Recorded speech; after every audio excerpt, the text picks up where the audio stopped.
నమస్తే. Welcome to our channel. నేను సిరి. అంటే మన రాష్ట్రంలో కావచ్చు, మన దేశంలో కావచ్చు, గతంలో చూసుకున్నట్టయితే నెహ్రూ గారు ఎక్కువ రోజులు పరిపాలించారు యాజ్ ప్రధానిగా అని చెప్పేసి. కానీ ఇప్పుడు మోదీ గారు దాన్ని దాటేశారు. ఇంకా నెహ్రూ గారి కంటే ఎక్కువ రోజులు పరిపాలించిన ప్రధాని పేరు ఇప్పుడు మోదీ గారిగా అయిపోయింది. ఎన్డీఏ కూటమి ఎక్కడైతే అంటే వివిధ రాష్ట్రాలలో ఎన్డీఏ కూటమి ఉంది కదా! వాళ్ళందరూ ఇప్పుడు సెలబ్రేషన్స్ చేయడానికి గూడా వెళ్తున్నారు రేపు. సో, దీనికి సంబంధించి మరిన్ని విషయాలు మనకు తెలియజేయడానికి మనతో పాటు ఉన్నారు చలసాని శ్రీనివాస్ గారు. నమస్కారం సార్. నమస్కారం. అందరికీ నమస్కారం. సార్, అత్యధిక రోజులు ప్రధానిగా పరిపాలించినగా పేరుగాంచిందంటే ఒకరు ఫస్ట్ ఎప్పుడు వినిపించింది నెహ్రూ గారి పేరు వినిపించింది. కానీ ఇప్పుడు నెహ్రూ గారిని కూడా దాటేసి ఇప్పుడు మోదీ గారి పేరు మనకొచ్చేసింది. అత్యధిక రోజులు పరిపాలించి ఇప్పుడు ఎన్డీఏ కూటమిలో ఎవరైతే ఉన్నారో వాళ్ళందరూ కూడా సెలబ్రేషన్స్ చేసుకుంటున్నారు. సో, దీన్ని ఎలా చూడాలంటారు? ముఖ్యమంత్రులు కూడా వెళ్తున్నారండి చాలా మంది. ప్రతిపక్ష నాయకులు కూడా పిలిచి చాలా మంది ప్రతిపక్ష నాయకులు దొడ్డనక మళ్ళీ ఆయనతో మిత్రులు, ఓకే. దొడ్డు ముందేమో వీళ్ళు మంత్రులుగా ఉన్నారు. అందరూ వెళ్ళిపోయి తాజా సెలబ్రేషన్స్ జరుగుతున్నాయి. ఈ సెలబ్రేషన్స్తో ఈ ప్రపంచం అంతా పులకించిపోయేటట్టు రోజులు వస్తున్నాయి. ప్రపంచ చరిత్రలోనే గొప్ప మార్పులు వస్తున్నాయి. అలాగే గ్రహాల్లో కూడా మార్పులు వస్తున్నాయని చెప్తున్నారు. ఈయన నెహ్రూ గారిని దాటేసినందుకు 4399 రోజులు చేశారంటే అంతకుముందు రోజు తక్కువ ఆయనంట. కొంతకాలం క్రితమే ఆయన ఇందిరాగాంధీ గారిని కూడా దాటేశారంటున్నారు. ఆనందోత్సవాలతో పులకింతలతో తేలియాడుతూ ఉన్నారు. అంటే 70 సంవత్సరాల సిద్ధాంతం కూడా పెట్టారు కదా మోడీ గారు, మార్గదర్శి మండలిని. సారు రూల్ పెడతాడు కానీ ఆచరించడానికి పెద్ద డైలాగ్ ఉంది. అలా పాపం ఆయన అదే దాన్ని పైన పెట్టుకుని ఆ విధంగా ఆయన దేశంలో ముందుకు వెళ్ళిపోతున్నారు. దేనికండి? యాక్చువల్గా నెహ్రూ గారు చేసింది 16 సంవత్సరాలు. అంటే 1952 భారత రాజ్యాంగం అమలుకి వచ్చిన ఎన్నికల తర్వాత లెక్క పెట్టుకుంటే అంతకుముందు 4 సంవత్సరాలు కూడా చేశారని. 1947 నుంచి 51 ఎన్ని వరకు కూడా ఆయన ముఖ్యమంత్రి చేశారు, ప్రధానమంత్రి చేశారు. సరే, అది పోనివ్వండి. అది ఎట్లా ఉన్నా ఈయన ఈ బాధ్యబంతులను కొట్టుకోమని మనకేంది. కానీ ఈ చిడతల బ్యాచ్ ఎందుకు వెళ్తున్నారు నాకు అర్థం కాదు. ఆంధ్రప్రదేశ్ నుంచి చిడతల బ్యాచ్ వెళ్తున్నట్టు వచ్చింది నాకు. ప్రత్యక్షంగా పరోక్షంగా ఫోన్లోనే చిడతలు వినిపిస్తారు అనుకుంటా. ఎందుకంటున్నానంటే ఆంధ్రప్రదేశ్కి ప్రత్యేక హోదా ఇవ్వనందుకు, నమ్మక ద్రోహం చేసినందుకు, పోలవరం ప్రాజెక్ట్ని డెడ్ స్టోరేజ్గా బడ్జెట్లో పెట్టి ప్రపంచ చరిత్రలో మల్టీపర్పస్ ఎక్కడా లేనట్టుగా దారుణం చేస్తున్నందుకు, యువతని మొత్తం మార్వాడీలు గుజరాతీలను ఇక్కడ తోలి వాళ్ళ దగ్గర గార్డుల కింద ఉద్యోగాలు మాత్రం సంపాదించుకొని చెప్పిన ఆరోపణలు వచ్చినందుక ఇవాళ ఎందుకంటే చిడతల భజన నాకు అర్థం కాదు. అమరావతికి సంవత్సరం 15,000 కోట్లు ఇస్తామని చెప్పి ఇప్పుడు 2 ఏళ్ళు అయింది, 3 ఏడాది రావాల్సింది 45,000 కోట్లు రావాలి. 1,500 కోట్లు ఇచ్చి ఎంగిలి మెతుకులు ఇచ్చినందుకండి చెక్కబజన చేసుకోవడానికి వెళ్తున్నారా? ఎవరిని వెళ్ళినా ఏంటి? ఆంధ్రప్రదేశ్ తెలంగాణ ఎందుకు వెళ్ళాలి? తెలంగాణలో బాగా నేషనల్ ప్రాజెక్ట్ పక్కన పడేశారు, ఇవ్వలేదు. బాగా కాజీపేట కోచ్ ఫ్యాక్టరీ పక్కన పెట్టారు, బయాను ఫ్యాక్టరీ పక్కన పెట్టారు. ఇవాళ తెలంగాణ ఆంధ్రప్రదేశ్కి ఎగ్నెస్ట్గా ట్రిబ్యునల్ చేశారు. దేనికండి? మనకు భజన దేనికి? గవర్నీలు సంజయ్ గారు, గవర్నీలు కృష్ణరెడ్డి గారు కూడా చెప్తున్నారు. ఎందుకంటే భజన దేనికి? మనకి మోసం చేసినందుక మీకు మంత్రి పదవి ఇచ్చారు, సంతోషం. అంతకుముందు మీ ఒక్క మంత్రి పదవి తెలుగు వాళ్ళకి లేకుండా చేస్తే మీకు ఇచ్చారు. ఒక క్యాబినెట్ మంత్రిగా కృష్ణరెడ్డి గారు ప్రమోషన్ ఇచ్చారు. నేను అడుగుతాను, ఏంటి ఎంత అన్యాయం ఏంటి? ఇవాళ ఒక తెలంగాణకి నిలువెల్లా గాయాలు చేశారు. గత 12 సంవత్సరాల నుంచి బడ్జెట్లో మోసం చేశారు. ₹1 కోటి దీళ్ళకి పెట్టి గుజరాత్కి 8,400 కోట్లు పెడితే ఏ మొహం పెట్టుకునే సెలబ్రేషన్ చేస్తారండి? దక్షిణాదిని అన్యాయం చేశారు. వెన్నుపోట్ల మీద వెన్నుపోటు పొడుస్తున్నారు. గుజరాతీ పాటలో గుజరాతీలు జాయిన్ చేసుకుంటారు. లక్షల కోట్లు రైల్వే, ముద్దుల రైల్వే 2 లక్షల కోట్లు అంట. 5,000 ఇచ్చాను తెలంగాణ సంపర్కం చేసుకోమన్నారు. వాళ్ళ మోడీ గారు ముద్దుల రైలుకి 2,20,000 కోట్లు అవుతుంది. ఇప్పుడు మీరు దేనికి పండుగ చేసుకుంటారు? దేనికి సెలబ్రేషన్స్? నెహ్రూ గారి గురించి వద్దాం. ఆయన అధికారంలోకి వచ్చినప్పటికీ గుండు పిన్నీస్, స్టెయిన్లెస్ స్టీల్ గుండు పిన్నీస్ ఇండియాలో మ్యానుఫ్యాక్చరింగ్ లేదు. అంటే because of number of reasons. అంటే ఉదాహరణకి చెప్తున్నాను, పంచవర్ష ప్రణాళికలు పెట్టి ఒక స్టేజ్ మీద తీసుకొచ్చారు. లోపాలు ఉంటే ఆయన మానవ మాత్రుడే, I'm not denying that. China వెన్నుపోటు పొడిచింది, దుర్మార్గం చేసింది, ఒక నీచ నికృష్టమైన చైనా కంట్రీ. నేను అడుగుతా ఉన్నాను ఈ సందర్భంలో, ఇవాళ ఐఐటీలు కొంచెం పెంచారు. అసలు కంపెనీలు ఆళ్ళు పెడితే అమ్మే కంపెనీలు ఏదో 4-5 ఐటీలు అమ్మేదేమో, అంటే ఎస్టాబ్లిష్ చేసిందేమో అమ్ముతుందేమో ఈయన. దేనికండి ఇవాళ? సరే, ఇందిరాగాంధీ గారి పాలన కూడా దాటేశారు. ఈ దేశాన్ని రోదసీ రంగంలో నిలబెట్టింది ఎవరు? ఆర్యభట్టను ప్రయోగించింది ఎవరు? శ్రీమతి ఇందిరాగాంధీ గారు హయాంలో. ఈ దేశాన్ని అణుదేశంగా, సర్వసత్తాక గణతంత్ర రాజ్యంగా అణుదేశంగా మార్చింది ఎవరు? మాకు కూడా దాంట్లో క్లబ్లో చేర్పించింది ఎవరు? శ్రీమతి ఇందిరాగాంధీ గారు. సిక్కిం దేశం అది దో ప్రొటెక్టెడ్ కంట్రీ. ఆ దిక్కుమాల చైనా ఆక్యుపై చేసేసి మన దగ్గర మెడలో ఒక దగ్గర గుణపం పెట్టే పరిస్థితి వస్తే చాలా తెలివిగా అంతర్జాతీయ సమాజం దృష్టిలో ఎలాంటి ఇబ్బంది లేకుండా దాంట్లో పబ్లిసిటీ చేయించి ఆర్మీని పంపించి మన దేశంలో ఒక దేశాన్ని విలీనం చేసుకుంది ఎవరండి? శ్రీమతి ఇందిరాగాంధీ గారు. అలాగే ఈ మధ్యన గల్వాన్ లోయలో ఆ నీచ నికృష్టమైన చైనా వాళ్ళ దాంట్లో మన జవాన్లు 20 మంది చంపేస్తే మాట్లాడకుండా ఉన్నది ఎవరు? మన దేశ మ్యాపుల ప్రకారం మన దేశంలో కొంత భూభాగాన్ని వాళ్ళు ఆక్యుపై చేసేస్తే మాట్లాడకుండా ఉంది ఎవరు? పార్లమెంట్లో ఇచ్చిన ఆరోపణల ప్రకారం. దేనికండి ఈ భజంత్రీలు, బాణభజంత్రీలు? ఏది ఆ దిక్కుమాలిన పాకిస్తాన్ యుద్ధం చేయొద్దు, వాళ్ళ దగ్గరికి వెళ్తే ఊరుకోనని అమెరికా అధ్యక్షుడు హెచ్చరిస్తే వైట్ హౌస్ నుంచి ఐరన్ లేడీ ఆఫ్ ఇండియా కారుకి రావడానికి 1.5 గంట పడుతుంది అనుకుంటే నేను నడుచుకొస్తాను గాడిని అంతా బయటకు నడుచుకొచ్చి కారు ఎక్కి వచ్చేసింది ఇండియా. ఆవిడ దమ్మున్న లీడర్ అండి. వీళ్ళేంటండి 56 ఇంచులా? వీళ్ళు ఎవరండి? నాకు అర్థం కాదు. ఏది రోజుల్లో నా చప్పట్లు పెట్టి కొట్టుకోవాల్సింది 4400 చప్పట్లు కొట్టమనండి. హార్మోని తబలా కూడా తీసుకెళ్ళి మోగించమనండి ఆయనకి. ఈ ఇండియాకి వస్తే హెన్రీ కిస్సింజర్ ఏం మాట్లాడిన లెక్కలేనట్టు నేను నా కంట్రీ నేను నిర్ణయించుకుంటాను తప్పితే ఇవాళ వెళ్ళి తుత్తుతున్నెలు చేసి పాకిస్తాన్ 2 ముక్కలు చేసి పడేసి 90,000 మంది సరెండర్ చేయించుకుని మళ్ళీ వాళ్ళని పోషించలేం కదా మనం. వీళ్ళు ఎవరో మన అంధభక్తులు ఉన్నారంటే వాళ్ళని ఎందుకు వదిలేశారు? వీళ్ళు పెట్టుకోమని వాళ్ళని తీసుకొచ్చి ఇంట్లో అంతర్జాతీయ నియమాలు ఉండవా? వాళ్ళని పోషించడం సాధ్యమా? 90,000 మంది పాకిస్తాన్ సైనికులు అక్కడ ఉంటే వీళ్ళకి తీసుకొచ్చి పెట్టుకుంటారు ఇళ్లలో. అలాంటిది ఆఖరికి 2 ముక్కలు చేసి తర్వాత ఏమో ఆ కార్గిల్ పైన 800 చదరపు కిలోమీటర్ల భూభాగాన్ని ఇండియాలో కలిపేసుకుంది. ఇప్పుడు స్ట్రాటజిక్గా మనకు లాభం జరిగిన దాంట్లో మన భూభాగమే అది. వాళ్ళు దుర్మార్గంగా ఆ రోజు వేరే సంగతి అని చెప్తున్నాను. అలాగే అన్నీ చేస్తే ఇదేం సంగతి అని నాకు అర్థం కాదు.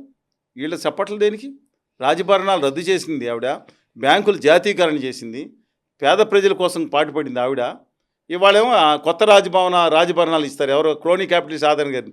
దేశంలో ప్రజలు లాస్ట్ 50% జనాభా కొన్న ఆస్తులు తగ్గిపోతాయి, 1% ఉన్న జనాభాలు పెరుగుతాయి. 100 లక్షల కోట్లకి వెళ్ళిపోతున్నారంటే క్రోనీ క్యాపిటలిస్టులు. దేశం అప్పు మాత్రం 200 ఎందుకు చెప్పట్లేదు?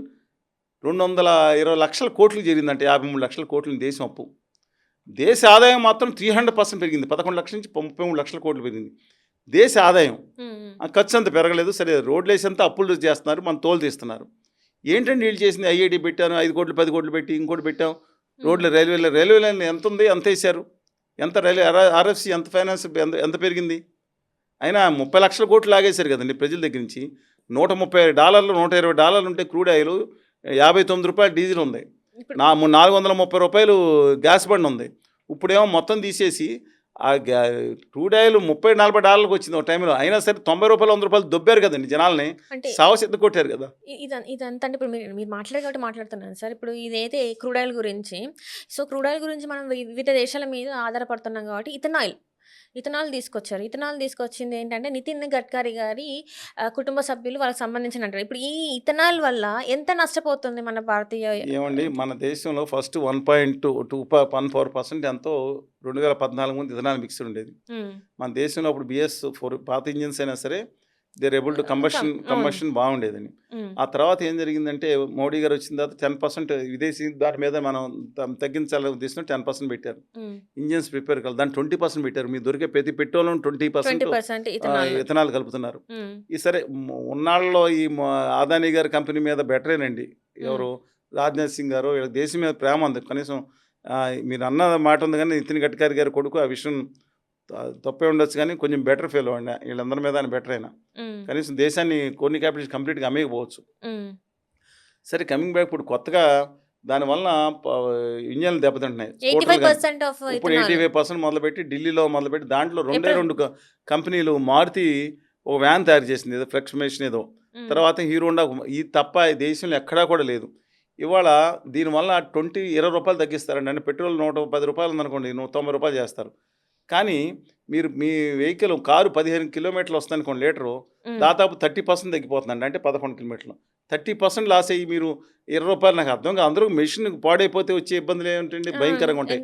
ఈ దేశంలో కోట్ల వాహనాలు ఉన్నాయి.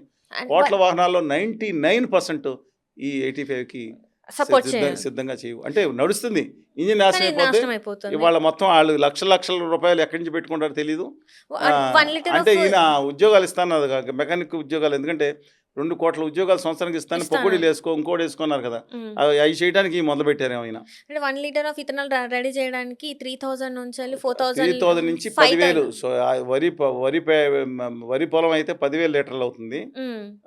షుగర్ కేన్ 2-3 వేలు అయితే షుగర్ కేన్లో హై క్వాలిటీ ఎనర్జీస్ లెవెల్స్ ఎక్కువ వస్తాయి కానీ లిమిటెడ్ ఉంది దానికి అంటే రైస్ ఆల్సో ఇక్కడ రైస్ కూడా ఉన్నది. రైస్ అందుకని ఇవాళ ఒకటి చేయాల్సిందండి. ఈ ప్రభుత్వం ఏం చేయాలంటే, మనం టాపిక్ టైప్ పక్క వెళ్తాం కానీ ఈ ప్రభుత్వం ఏం చేయాలంటే, ముందల సాంప్రదాయేతర వనరులు అంటున్నారు కదా, ఈ విషయంలో వాళ్ళు 20% మెయింటైన్ చేసుకుంటా ముందల ఇంజన్స్ కానీ మిగతా కానీ ఏర్పాటు చేసి చేసుకోవాలి. దాని తర్వాత ఇది ప్రవేశపెట్టాలి. పాయింట్ నెంబర్ 2, ఇదేం ఇస్ నాట్ కమింగ్ అంటారు చీప్ అండి. రెండో విషయం ఏంటంటే, మీ సంగతి మాకెందుకు, గుజరాత్ సంగతి కానీ ప్రతి వెహికల్కి దీనికి ప్రతి పెట్రోల్ వెహికల్కి సిఎన్జి చేయమనండి. లేటెస్ట్ కిట్స్ వచ్చినాయి, అది చైనా వచ్చిందా లేకపోతే జర్మనీ వచ్చిందా, కిట్స్ పెట్టుకోమనండి. 109 మా ఆంధ్రప్రదేశ్కి మా తెలంగాణకి, ఆంధ్రప్రదేశ్ భూగర్భంలో దేశంలో ఉండే గ్యాస్లో 1/3 మా భూగర్భంలో దొరుకుతుంది. మాకు ఇవ్వకుండా మిలియన్ల కొద్ది ఏళ్ళకి 1,60,00,000 ఇల్లు ఇచ్చారంటే ఎన్ని ఏళ్ళకి వరంగల్లో, నిజామాబాద్లో, లేకపోతే అనంతపురంలో, లేకపోతే చిత్తూరులో, లేదా శ్రీకాకుళంలో ఎన్ని ఏళ్ళకి కరెంట్ ఇచ్చారు? శ్రీకాకుళం పైపులు ఎన్ని ఏళ్ళకి ఇచ్చారు? ఇది పిఎన్జి పైపుడ్ న్యాచురల్ గ్యాస్ 200 రూపాయలు పెట్టమంటున్నాం. 100 రూపాయలు అడిగేంతకుముందు 200 రూపాయలు పెట్టండి. మాకెందుకు 900 రూపాయలు పెట్టి కొనుక్కుంటాం? మీ సబ్సిడీ అనేది మాకెందుకు? మా భూగర్భంలో మా తీస్తున్నారు, మేము కుంగిపోతున్నాం, కేసులు ఉన్నాయి. మేము గోదావరి డెల్టా కోస్టల్ డా సంబంధించిన వాడిని, నేను గోదావరి పాలకోలుకి సంబంధించిన వాడిని. మేము బాధపడుతుంటే మా గ్యాస్ మీరు దొబ్బుకు పోతా ఉత్తరప్రదేశ్కి, గుజరాత్కి మాకు పార్లమెంట్ కమిటీ 50% ఇవ్వకుండా, రాయల్టీ ఇవ్వకుండా, ప్రాపర్టీ గ్యాస్లో షేర్ ఇవ్వకుండా మాకెందుకండి? మీరు వెళ్ళి మీరు చూసుకోండి. ఆంధ్రప్రదేశ్కి ముందర మాకు సిఎన్జి కిట్లన్నీ ఇవ్వాల్సిందే, తెలంగాణకు కూడా మాకు సప్లై చేయండి, పైపుడ్ న్యాచురల్ గ్యాస్ సప్లై చేయండి. తర్వాత మీరు, నేను అడుగుతున్నా, మా హక్కు అది, మీ అయ్య సొత్తు కాదు. మా భూభాగంలో వచ్చింది మీకు తీసుకెళ్ళండి, కానీ మాకు న్యాయం చేసిన తర్వాత ఆంధ్రప్రదేశ్కి, తెలంగాణకి ఇంటింటికి వంటింటికి గ్యాస్ 200 రూపాయలు. మీరు ఎవరు కావాలండి? 1200 రూపాయలు తగ్గించాను, 400 రూపాయలు ఇరానాడు ఇచ్చాడు, విశ్వగురు వల్ల వచ్చింది, ఎవరికి కావాలి? ఆ విశ్వగురు పెట్రోల్ మీరు తీసుకోండి. Right sir. ఇప్పుడు నేను ఎందుకు మాట్లాడానంటే, ఇలాంటి సమస్యలు అనేక ఉన్నాయి. ఎందుకంటే దేశంలో ఇప్పుడు పుష్కర కాలం కంప్లీట్ అయిపోయింది మోదీ గారి పాలన. సో ఇది ఇంతవరకు ఆయన ఎన్ని ప్రెస్ మీట్లు పెట్టారు, ఎంత ఏమేం చేశారు అనేది ఇప్పుడు క్వశ్చన్ రేజ్ చేస్తున్నారు అందరూ. ఆల్ పొలిటిక్ మీకు నాలెడ్జ్ లేదు. నాకే ఎందుకంటే మీకు ఆయన ఆల్ పొలిటికల్ సైన్స్ చదివాడు, అంగార్గర్ నుంచి యుఎస్ నుంచి వచ్చి ప్రొఫెసర్లు చెప్పారంట. అందుకని మీకు అర్థం కాదనే ఉద్దేశంతో ఆయన మాట్లాడలేదు తప్పితే ఈ జర్నలిస్టులకి అర్థమయ్యే సాగుదని అనుకుంటారు ఆయన. సరే, నేను అది కాదండి, ఆయన సాధించిన విజయాలు కొన్ని ఉన్నాయి, మీరు ఎప్పుడు మనం మాట్లాడకూడదు. ఎందుకంటే ప్రతి ప్రధానమంత్రి ఈ చరణ్ సింగ్ గారి హయాంలో జరిగింది, ఏదో నడుస్తూ ఉంటాయి, అధికారులు పెడతారు, ఎయిమ్స్ పెడతారు, పెడతారు, రోడ్లు అది అభివృద్ధి అవుతాయి మామూలే.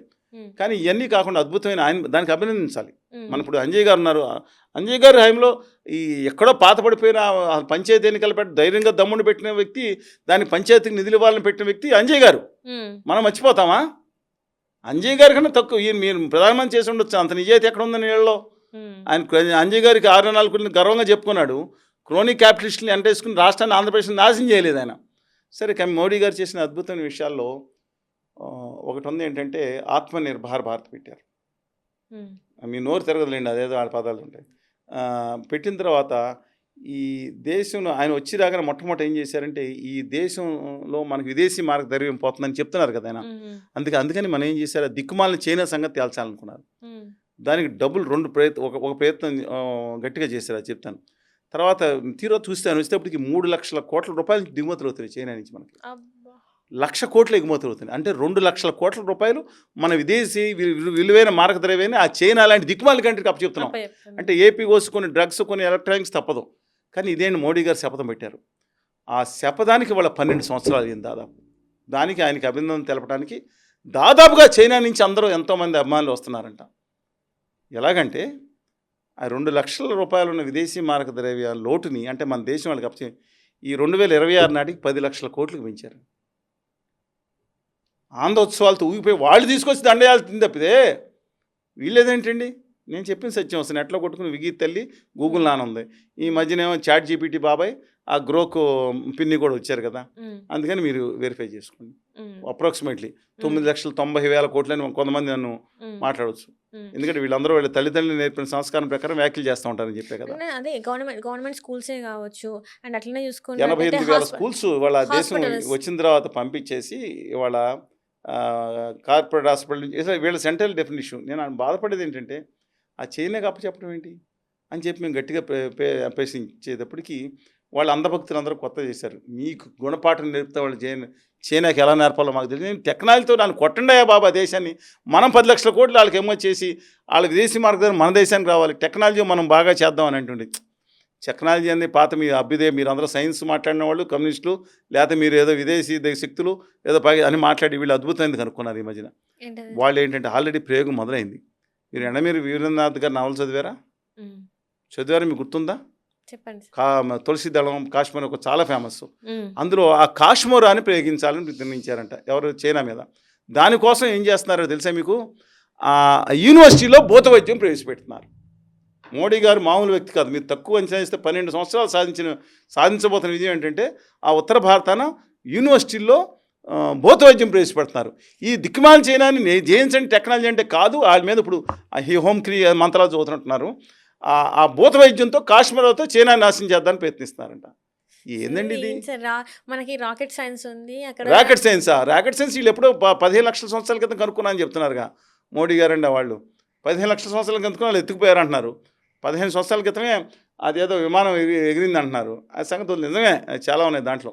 అందువల్ల మన దగ్గర పక్కన తలాడే పండితులు ఉన్నారు, జర్మనీ వాళ్ళు దొబ్బేశారు, మన దగ్గర టెక్నాలజీ విమానాలు కనుక్కున్నారు. సరే మనం ఎక్కడికి వెళ్ళిపోతాం. అందువల్ల ఈ సమస్య ఏంటంటే ఇవాళ ఆయన అద్భుతమైన విజయం సాధించారు. 2 లక్షల కోట్లు విదేశీ మార్గాన్ని చైనాని అక్కడ తీసుకెళ్లారు. తలసరి ఆదాయంలో మొన్న బంగ్లాదేశ్ లాంటి దిక్కుమాల కంట్రీ ఇండియాని నెంబర్ 1 ఇండియాని దాటేసిందంట. ఇండియాని దాటి తర్వాత ఒకటి మాత్రం నేను అభినందించాను. ఎందుకంటే ఇంతమంది జనాభా ఉన్నప్పుడు నెంబర్ 1 ప్రపంచంలో కాబట్టి జీడిపిలో ప్రపంచ దేశాల్లో 3rd వెళ్ళిపోయింది అని మొన్నే చూశాను. సన్మానం చేశారు, చిడతలు వాయించారు, హార్మోని పెట్టించారు, తబలా పెట్టించారు. ఇప్పుడు మళ్ళీ 6కి పడిపోయింది. అది దొంగలెక్కలు అంటున్నారు. మనం అనకూడదు, మన దేశాన్ని మనం సపోర్ట్ చేయాలి. కానీ విచిత్రం ఏంటంటే ఇంకోటి సాధించారు ఈయన. ఈ ఇందిరాగాంధీ గారు ధైర్యం ఉండి దమ్ముడు నిలబడితే అనుకున్నది. ఇందిరాగాంధీ ధైర్యం ఉండి దమ్ముడు నిలబడి వాడిని ఎవడో ఆ ప్రెసిడెంట్ని ఎవడో మాట్లాడతాను. కానీ ఈయన ఇండియా ప్రతిష్టని తీసుకెళ్ళి ఎవరు అమెరికా అధ్యక్షుడికి ఎలక్షన్ ఏజెంట్ కింద ఆయన గెలిపించున్నారు. 10 లక్షల పాపులేషన్ ఉన్న ఒక గణతంత్ర సర్వసత్తాక రాజ్యం వెళ్ళి తన దేశ ప్రజల ఆత్మగౌరవాన్ని ఒక విదేశీ గడ్డ మీద ఆయన ఎవరో ఒకటి గొట్టంగానో లేదా గొప్ప ఎన్నుకోమని చెప్పి ఆ ట్రంప్ గారిని ఎంత అలా దౌర్భాగ్య స్థితికి ఇప్పుడు బిల్లు కంటే ఎన్నుకోమని చెప్పి ఎవరిని ఏ దేశం అన్నా వెళ్ళి ఒక గణతంత్ర రాజ్యం వాళ్ళ తాబేదారు దేశాలు ఏదో ఉన్నాయో 1,00,000 జనాభా, అది కాదు ఒక్కళ్ళు మాట్లాడలేదు. 140 కోట్ల ఉంది, వేలాది సంవత్సరాల ఉత్కృష్టమైన చరిత్ర ఉంది. నా దేశ అధినేత వెళ్ళి వాళ్ళకి ఎన్నికల ప్రచారం చేస్తాడా ఆ ట్రంప్ గారికి? పైగా అతను నేను సింధూరు మన పహల్గాంలో ఆ నీచ నికృష్టులు పాకిస్తాన్ వాళ్ళు చేస్తుంటే వాళ్ళు యదవలో వీళ్ళు లోపం ఏంటంటే అక్కడ లక్షల సైనిక బలగాలు ఉన్నాయి, భద్రతా దళాలు ఉన్నాయి, అన్నీ ఉంటే పహల్గాంలో అంతమంది వస్తూ ఉంటే టూరిస్టులకు 10 మందిని పెట్టించలేదు. ఇవాళ బెంగాల్ ఎన్నికల్లో 2,60,000 మంది భద్రతా దళాలను దింపారంట. 10 మందిని అక్కడ పెడితే ఆ దుర్మార్గులు, ఆ నీచులు ఒక్కొక్కరిని పేర్లు ఎడుక్కుని అన్నీ కాల్చుకుంటా పిక్నిక్ వచ్చినట్టు కాల్చి ఆ నీచ నికృష్టులు మదం అనించేవాళ్ళం కదండి మనం. ఎందుకు వదిలేశారు మీరు? ఎందుకు వదిలేశారు? ఇప్పుడు అలాంటి వాళ్ళ నీచ నికృష్టుల మీద సింధూరు మొదలుపెట్టారు. సింధూరు ఆపేసింది ఎవరో, ఆడెవడో ఈయన ఎన్నికల ప్రచారం చేసినాడు, టీట్ పెడతాడు, నేను ఆపేశాను అంటాడు. ఎందుకు ఆపుతాడు? వాళ్ళకి దెబ్బ కొట్టేయాలని మనం కూర్చుంటే తర్వాత రోజు ఏంటి శాంతియుతం అంటే వాళ్ళు చెప్పారు కదా. ఏది కాదండి, అయిపోయింది. నా దేశంలో టారిఫ్స్ ఇందిరాగాంధీ గారు నెహ్రూ గారు ఉండగా అమెరికాకి టారిఫ్స్ అసలు లెక్క చేయం మనం. ఆ దేశం నుంచి వచ్చే దాని మీద 300-400% చేసాం చాలా సార్లు. మన దేశానికి దిగుమతులు 0 to 3%. ఇప్పుడు 18% చేశాను, ముందర 50 ఉత్తిన పెంచి అని మోడీ ప్రకటిస్తే ఆడేవాడు ప్రకటించడానికి నా దేశం తరఫున ఇచ్చి అని దొంగ ప్రకటనలో అంత దౌర్భాగ్య స్థితికి నా దేశ పాలకులు వెళ్ళలేదు కదని నేను అనుకుంటే తర్వాత మోడీ గారు ట్వీట్ పెట్టారు, నా 140 కోట్ల మంది తరఫున నేను ధన్యవాదాలు తెలియజేస్తున్నాను అని. నాకు అర్థం అవ్వట్లేదండి, ఇది నా దేశమా? ఇదే 12 సంవత్సరాలతో మనం సాధించింది. సహజంగా దేశం పెరుగుతుంది, దానికి అనేక మంది నాయకులు ఉన్నారు, దేశ ప్రజలు ఉన్నారు, టెక్నాలజీ రంగంలో ఉన్నారు, ఆర్థిక నిపుణులు అందరికీ ధన్యవాదాలు చెప్తాం. ఈయన తీసుకుంటాం ఏంటి? కష్టం వస్తే మాత్రం ఇతర పార్టీలు క్రెడిట్ వస్తే మాత్రం క్రెడిట్ చోరియా, ఓట్ చోరీ కూడా, క్రెడిట్ చోరీ కూడా ఇంది. అంటే ఇన్ని నెగటివ్ పాయింట్స్ ఉండగా కూడా భయం అంటే ప్రజలకి ఒక్కసారి హిట్లర్కి ఎన్ని నెగిటివ్ పాయింట్స్ ఉన్నా గోబెల్స్ ఉన్నారు, వీళ్ళకేం గల్గోటియా వాట్సాప్ యూనివర్సిటీలు ఉన్నాయి. ఇంక మనం ఏం చేస్తామండి? మాట్లాడితే హిట్లర్కి మతద్వేషం తెచ్చుకొట్టాడు యూదుల మీద. ఇక్కడ కూడా ఏంటి కాదండి, మనకి ఇప్పుడు చదువుకున్న నిరుద్యోగులు ఎక్కువైపోయారు. ఉద్యోగాలు ఏవి అంటే ఇప్పుడు ఒక మీమ్ గూడా సోషల్ మీడియాలో చాలా వైరల్ అవుతున్నాయి. ఉద్యోగాలు ఏది అంటే జై శ్రీరామ్ మీ అని మీ అంటున్నారు. మీ తాతగారు ముస్లిం కదా? సార్ మీకు పాకిస్తానీ కనెక్షన్ ఉన్నాయి కదా? నేను చైనా పక్కా లేదు. మీరు ఇలా పక్కా మాట్లాడిన లక్ష్యం మీ అర్బన్ నక్సలైట్ మీలో చూస్తున్న అర్బన్ నక్సలైట్ లక్షణాలు కూడా సార్ కనపడుతున్నాయి. నేను అడిగేది నా హక్కుని మీ అడుగుతున్నా హక్కు సార్. మాట్లాడితే మీరు అర్బన్ నక్సలైట్, మీరు హక్కు మాట్లాడితే మీరు హిందూ మతానికి వ్యతిరేకం. మీరు చెప్పింది నేను అడుగుతున్నాను సార్. 2 కోట్ల ఉద్యోగాలు ఇస్తా అన్నారు. ఇంతవరకు ఆ. ఇవ్వలేదు. జై శ్రీరామ్ నేను అని మోడీ అంటున్నారు. గారిని పెట్రోల్ ధరలు పెరిగిపోతున్నాయి రోజు రోజుకి. ఇంతకు ముందు చూసుకున్నట్టయితే డాలర్ విలువ మీరు మాట్లాడిందే అప్పుడు మన్మోహన్ సింగ్ గారు ఉన్నప్పుడు రోజు రోజుకి మనది రూపాయి విలువ పడిపోతుంది అన్నారు. మరి ఈ రోజు రూపాయి విలువ ఏ ప్లేస్ లో ఉంది? ఆ రోజు మీరు మాట్లాడినవి ఈ రోజు మేము అడుగుతున్నాం. అదేంటది మంచిదే కదా అన్నారు కదా. రూపాయి విలువ పడిపోవట్లేదు, డాలర్ విలువ పెరుగుతుందని చెప్పారు కదా. ఇదేం లాజిక్ అండి? నేనేం చెప్పనండి. అది సార్ డాలర్ విలువ ఆర్థిక శాఖ పెరుగుతుందంటే బీజేపీ ఆర్థిక అందరూ అదే మాటలు మాట్లాడుతున్నారు కదా. డాలర్ విలువ పెరుగుతుందంటే రూపాయి విలువ తగ్గుతున్నట్టే అని కదా. మీకు అర్థమైందండి. గొర్రెలకి ఏమర్థం అవుద్ది? మత విద్వేషాలు రెచ్చగొడితే ఏమర్థం అవుతుంది? అంటే అన్నిటికీ జై శ్రీరామ్ అంటే సరిపోతుందా సార్? మతం జై శ్రీరామ గొప్ప కాపీరైట్ కాదు కానండి. బాధ ఏంటంటే కొంత ఆవేదన మనకు ఉంటుంది. ప్రజల మీద కావాలని హిందూ మతం మాది, అసలైన హిందూ మతం మనందరిది. మా వెంకటేశ్వర స్వామిని పూజించుకునే మతం, మేము గొప్ప ధర్మాన్ని పాటించాలనే మతం. అయ్యప్ప స్వామి షిరిడి చేరాడు, ఎల్లమ్మ, మైసమ్మ, దేశాలమ్మ, మావులమ్మ, తలుపులమ్మ అందరినీ గౌరవించుకు మా దేశ గ్రామ దేవతలు వీళ్ళందరికీ ఇరాన్ నుంచి వచ్చిన ఆరి దేవతల పేర్లు పెట్టలేదు అప్పుడు. అందువల్ల మా ధర్మాన్ని కూడా మీరు కాదని, మేము పెట్టిందే ధర్మం అంటే వాళ్ళు చెప్పాలంట, వాళ్ళ పండితులు చెప్పాలంట. వెంకటేశ్వర స్వామి ఆ పురాణాలు లేడంటే మనం వినాలా? ఇక్కడ ఆర్య సనాతనవాదిగా మారిపోయిన ఒక ఆయన ఏమన్నాడు తెలుసా? వదిలేండి, అంత టాపిక్ డైవర్తుంది. అందుకని మోడీ గారి విషయం వరకు కనుక గౌరవ ప్రధాని మోడీ గారు మాత్రం ఏదో మండలి పెట్టారు కదా, ధర్మ నిర్దేశ మండలికి వెళ్ళిపోతే ఆ యోగి ఆదిత్యనాథ్ గారు నాకు కొంచెం ఆయన నాకు డైరెక్ట్ కనీసం నా దేశం మీద ప్రేమ ఉంటుంది. నాకు క్రోనీ క్యాపిటలిస్టులకి దేశాన్ని అమ్మే ప్రసక్తి ఉండదు. ఎందుకంటే మిగతా పార్టీలు వస్తే మంచిదే. మల్లికార్జున గారు రాలేరు కదా, ప్రస్తుతం ఉన్నారు కాబట్టి. ఇప్పుడు చెప్పిన మాట ఏంటంటే కూటమితో కూడా ఇంకా అదే మళ్ళీ ఇంకొకసారి కూటమితో వెళ్ళాము బీజేపీ అమిత్ షా గారు ఇచ్చారు. అమిత్ షా గారు దమ్మున్న మనిషి. 370 చేస్తానని చేసాడు. నిజంగా చెప్తున్నాను, దాంట్లో సెకండ్ థాట్ లేదు. మిగతా ఏం కావాలో అన్నాడు. దేశద్రోహుల్ని తుదముట్టిస్తాల్సిన పనిలో అది విఫలమై ఉండొచ్చు, కానీ తప్పుదారి పట్టిన దేశభక్తులు ఉన్న నక్సలైట్లు మాత్రం దాదాపు 90% మావోయిస్టులు మాత్రం ఆ భౌతిక వింసాదానికి అవుట్ అండ్ రైట్ మాలాంటి వాళ్ళు వ్యతిరేకం. వాళ్ళ మీద చాలా మాలాంటి కూడా బాధపడి ఉండొచ్చు, కానీ దేశం మీద వీళ్ళకి ప్రేమ ఉంటుంది. దేశం మీద ప్రేమ లేని దేశద్రోహులు మాత్రం అక్కడ మా మత విద్వేషవాదం మీద వాళ్ళు చేస్తూ ఉన్నారు. వాళ్ళ సంగతి తేల్చాలి ముందు. సరే కమింగ్ ఆయన మాత్రం దమ్మన్నాడు. ఆయన అనుకున్నట్టు మొత్తం అన్ని షెడ్కి వెళ్ళిపోతాయి. తెలుగుదేశం, బీఆర్ఎస్, జేడీఎస్, అన్నాడీఎంకే వాళ్ళు ఏదైతే శివసేన ఆల్రెడీ షెడ్కి పంపించేస్తున్నారు. అలాగే ఎన్సీపీ పెట్టుకుని అయిపోయారు. ఆ పీడీపీని పక్క పంపించారు. నితీష్ కుమార్ గారు సావకొట్టి బందకొట్టి బాదారు. ఆ తర్వాత ఏమో అపనా దళాన్ని తల్లి కూతుర్ని రీచ్ చేశారు. అకాళీ దళాన్ని షెడ్కి పంపించారు. ఏదండి టీఎంసీ వాళ్ళతో పొత్తులో ఒకప్పుడు పొత్తు పెట్టుకుని 9 వాళ్ళకి 90 ఇప్పుడు 2011 ఎన్నికల్లో వాళ్ళకి 4% ఓటు వచ్చి 0% సీట్లు వచ్చినాయి. సిపిఎంకి 42. అంతకుముందు 98లో ఈవిడే ప్రవేశపెట్టింది ఆవిడ. అంతకుముందు ఏదో ఒక సంవత్సరం తప్ప రామ్జన్ తప్ప ఎక్కడ లేదు. ఈవిడ మద్దతు తీసుకు 11 సీట్లు ఇచ్చింది ఈవిడ. వద్దే బాబు ఆ రోజు చెప్పారు, రానే వద్దని జ్యోతిబేషు గారితో అందరూ మీరు రానే వద్దు అంటే వింటలేదు. తీసుకొచ్చిన ఆవిడ మీద శ్రమ తీసాను కాదండి. ఆవిడ ఇప్పుడు ఆవిడ దాంట్లో ఆవిడే పడింది. అందువల్ల దట్స్ డిఫరెంట్ ఇష్యూ. అందువల్ల ఆవిడ పొత్తు లేదు. ఒకప్పుడు పొత్తు నితీష్ కుమార్ గారు వేసారు. పొత్తు ఆశ చూపించి దొంగతన దుర్మార్గంగా ఒక దమ్మున్న లీడర్ అయిన నవీన్ పట్నాయక్ గారిని పక్కన పెట్టారు. తెలుగుదేశానికి కూడా అదే గతి. వైకాపాకి ఎన్ని అయిపోయిందో వైకాపా కూడా సంగతి చూస్తారు. జేడీఎస్ని ఆల్రెడీ షెడ్లో పెట్టారు. ఏ పార్టీని ఆయన ఒంటరిగా ఒకటే పార్టీ ఈ దేశంలో, ఒకే మతం, ఒకే జెండా, ఒకే భాష, ఒకే ఆహార అలవాట్లు, ఒకే డ్రెస్సు, ఇవన్నీ కూడా వాళ్ళు పెడతామని ప్రవేశపెడతారు. హిట్లర్ వైపు వెళ్తున్నామా, పాలన వైపు, ప్రజాస్వామ్యం వైపు వెళ్తున్నామా మీరు ఆలోచించుకోండి. హిందువులందరూ ఒక పార్టీకో ఒక వర్గానికో బానిసలు ఉండాల్సిన పని లేదు. మనం గౌరవించుకుందాం. మోడీ గారు మళ్ళీ ఒకసారి ఇంకొక 5 సంవత్సరాలు కనుక ఉంటే మీరు ఇంకా మీ ఓట్లు మర్చిపోండి.